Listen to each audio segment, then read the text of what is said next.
So this customer, after spending hours on the turbo trainer, dialing in their setup, honing everything, making sure they're happy with their controls, has finally come to the point where they need our help to tidy everything up and make this the setup they want to lock in. So as you can see here, we've got cables coming out the wazoo, we've got the incorrect bars, and we need to fit some correct bars here. We've actually got an orientation where these need to go to get extra low. We've got little bits to hide away buttons, so we can make this a little bit more fancy and a bit tidier. We've also got cable tidies that need to be refitted after we've been dialing in where these cables do need to go.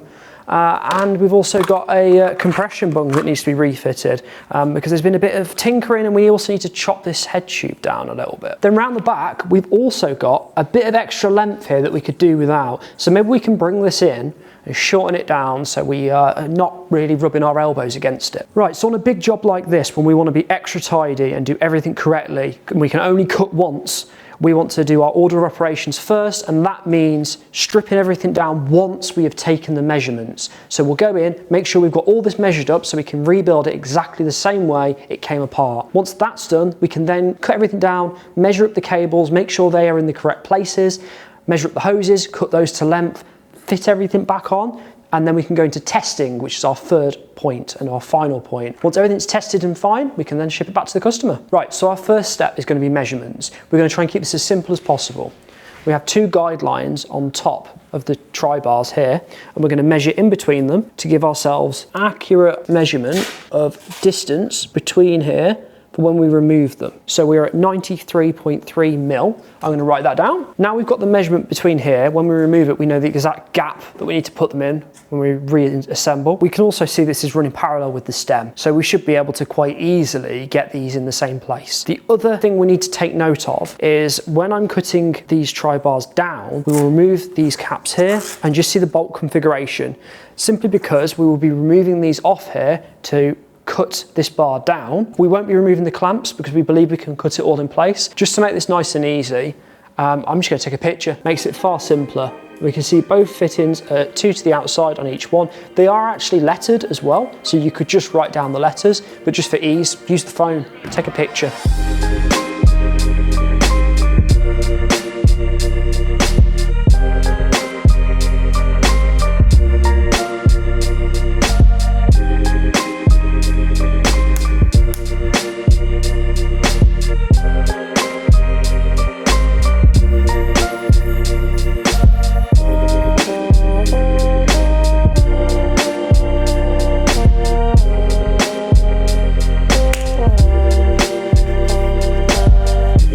So you might have seen us talk about these when we built Simon's bike, his Villia, but we are covering the same brakes here with these TRPs. The difference is on Simon's bike, we put aftermarket, third-party, 3D printed AXS covers for the blips. On this one, TRP actually make a Shimano compatible cutout for their version of the blips, their little remote satellite shifters. So the remote satellite shifter replaces this cover here, which fits right here, and instead you get a nicely cut out cover like this one here, which can go in and replace it, so you can house your little button to have satellite shifting on the inside of your lever. This also does away with our cable ties, tidies everything up, and brings our cable in straight through the center of the handlebar, which is exactly what we want to do when we're trying to hide these cables and make everything nice. So when cutting items down, whether it's a seat post, a handlebar, doesn't matter what it is really, always double check the instructions. There can be cut limits. In the case of these bars, there are 2 cut limits that you have to abide by, depending on how you are attaching your brake levers. In this case, external clamping of a brake lever to this bar would mean that you're going to have to abide by the 15 mil cut limit, which I've marked out with this masking tape so everybody can see on the video quite nicely. And then if you're doing an internal clamp, much like a bar end style clamping force from the inside, you can go all the way down to 30 mil. This isn't ideal for the use case that we're in at the moment, where the customer already put his little switch, his satellite switch here, quite far back with the cable ties, simply because in that instance, if we wanted to try and match that, we'd have to drop it back 40 mil, which would actually seat it all the way back against the bar, which we can't do. Abiding by that cut limit, we'll take off 15 mil on both of the ends. We can fit the actual brake levers onto the bars and go from there. It might be that the customer will have to run a shorter stem to try and navigate this. We can get to that bridge and cross it when we need to.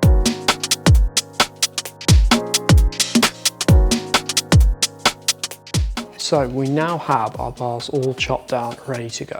We've sanded off them just to give them a nice finish. We've got these bar end plugs that came with the bars that can go back in. That's all sorted now, ready for everything to be fitted and sorted. It is worth noting these little plugs that go in here are specifically for external clamping brakes. That's why we're using these, so effectively we don't squash that tube in.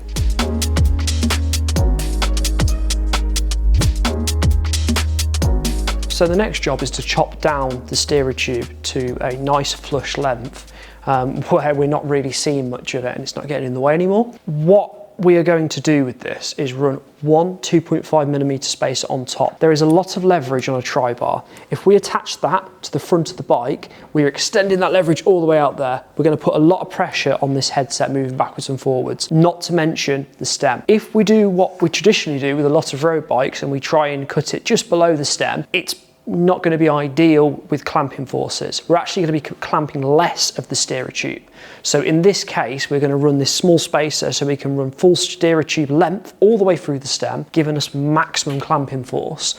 That way it's a little bit stronger, the rider should be a little bit safer, and we shouldn't have any ring of death or headset wear or any problems like that in the future.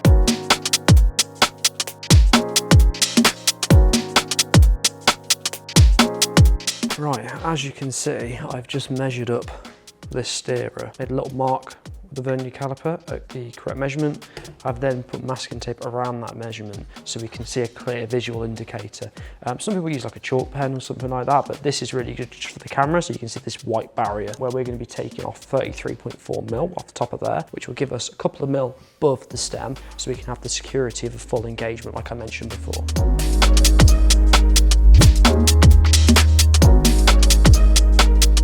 Right then, so I've gone in, made the cut, and I've cleaned everything up with an orbital sander and a bit of sandpaper, so we've now got a really nice finish around here. It's perfectly flush and it's so nice and sharp. Not too sharp, obviously. We're not going to catch on the stem because I've obviously done the edges and a nice little bevel on there, and it's good. Looks really clean, ready for the perfect bike. Okay, we've hit an impasse, a roadblock if you will. Everybody who's watching this video right now, I'm sure you ran into a compatibility problem at some point. In this case, the Vuka ball bar from Zipp has this lovely insert which we've already touched on, Exhibit A. Okay, I've got one in situ here with the brake housing here around it, and the Di2 cable nicely hidden on the inside. If I were to push this back, we have this gap that's closing up very quickly right here. This gap here is going to close up very quickly. Now, if I carry on pushing, what will happen is this will go back, this cable here will get trapped in this little gap here, and that will sever the cable. That is a compatibility problem. Here we have a standard handlebar. Here we have the brake lever that we're talking about on the other side. If we fit this on here, we can see a massive gap. Standard British saying, you can fit a bus through that gap. We can get our Di2 cable through there, no problem. Same on the inside, okay? Massive gap, not a problem. When Zipp reinforcing their handlebar with this bung, great. Just doing the structure, an amazing job.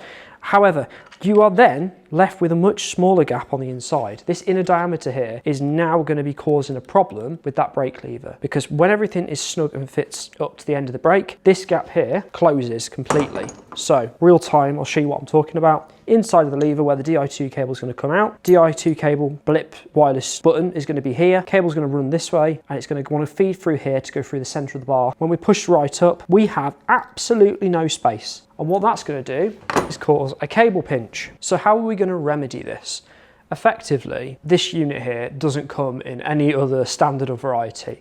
So I need to basically call the shots on this one and think about what is safe to do in this situation. People might disagree with me here, but the way I'm thinking this is going to work is I still need to have this in place. We still need the structural support round here because we've got the clamping force on the external part of the bar going down, and we need this to reinforce the internal part of the bar.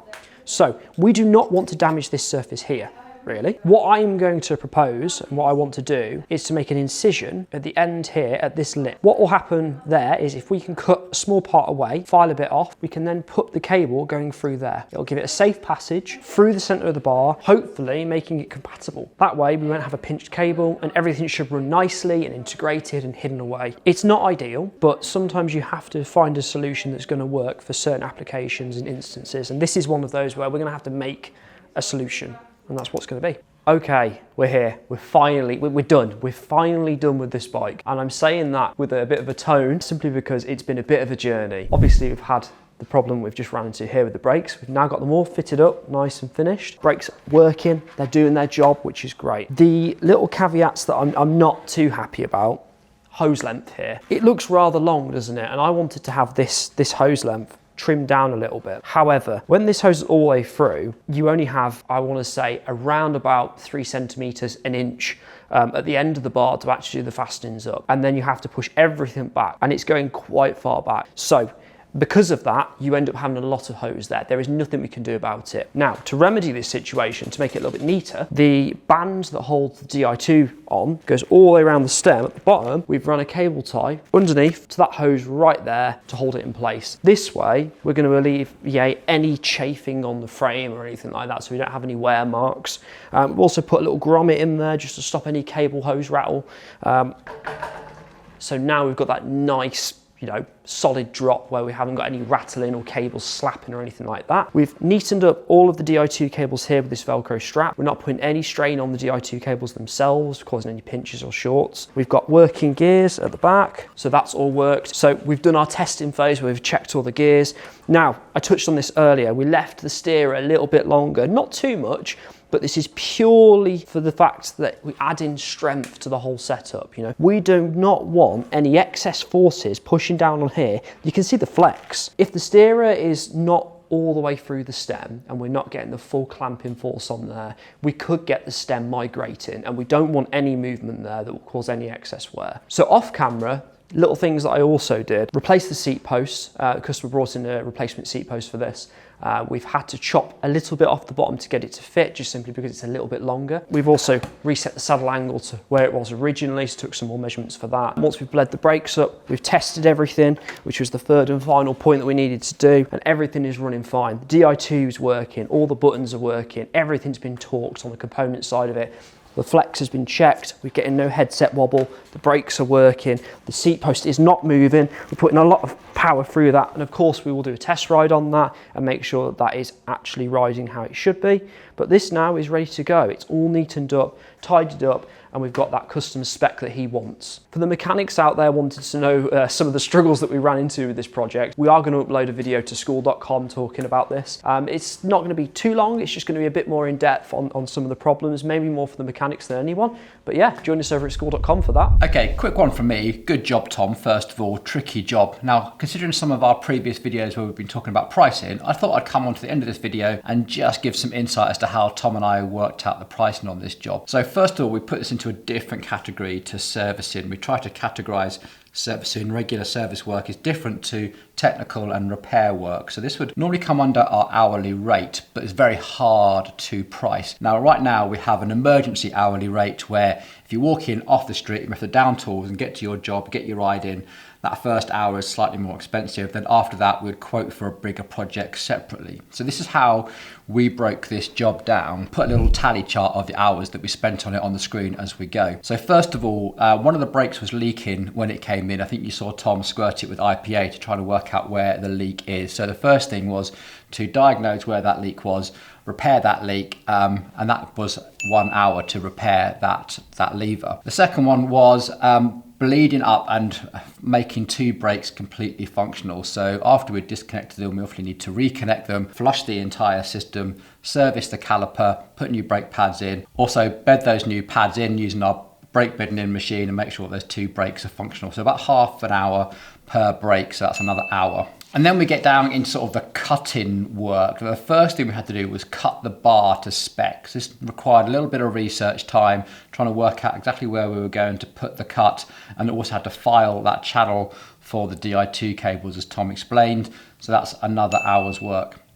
Then after that, we work on the tri-bar extension. So a lot of that is measuring where they were previously and then mounting it to the new systems, also cutting down those tri-bars, running the cables back through them and getting everything set up exactly how it was. With all that cable routing was another hour. And then of course there was the actual steerer tube itself. So the fork had to come out completely. That steerer tube got cut and then reinstall everything and service the headset while we're there. Another hour's job. And then after that, there's all the general cable routing and problem solving, because on the inside of those base bars, the Di2 cable isn't quite long enough. So there is actually a little female to female extension tube and then an extension element that runs through, trying to work out how all that goes in, but also putting foam and zip ties in place so that nothing rattles around on the inside. A bit of problem solving with that as well, like where are we going to mount everything and how all the brake hoses. A bit of trial and error as well about getting the hoses the exact right length so we have space, but all at the same time they're not rattling around either. So there's a little bit of fitting, cutting down, fitting to get everything right. So there's another hour there worth of cable routing and problem solving. In all fairness, I think we probably undersolved ourselves on that a little bit as we were really trying to get the job right. We probably in reality spent a bit more time on that than we actually charged. And then there's the seat post. Now the seat post is quite tricky because one, how the Di2 battery is held in depends on the aperture of the opening at the bottom. And of course we had to cut that off and then cut a side cut into that as well. So there's two distinct cuts on there. And then we had to change how we've installed the Di2 battery to make sure that is steady as well. And also the Di2 cables are a little bit on the short side. So we've just moved the cabling around to make sure that we can pull the seat post out for traveling and still get easy access to the battery if we need to. So that was another hour. And then finally, once the bike is all back together, there is this sort of the check and tune service. Let's make sure the chain is lubricated, that everything is aligned, nothing's rubbing, the gears are all set up perfectly, that all the bolts are tight.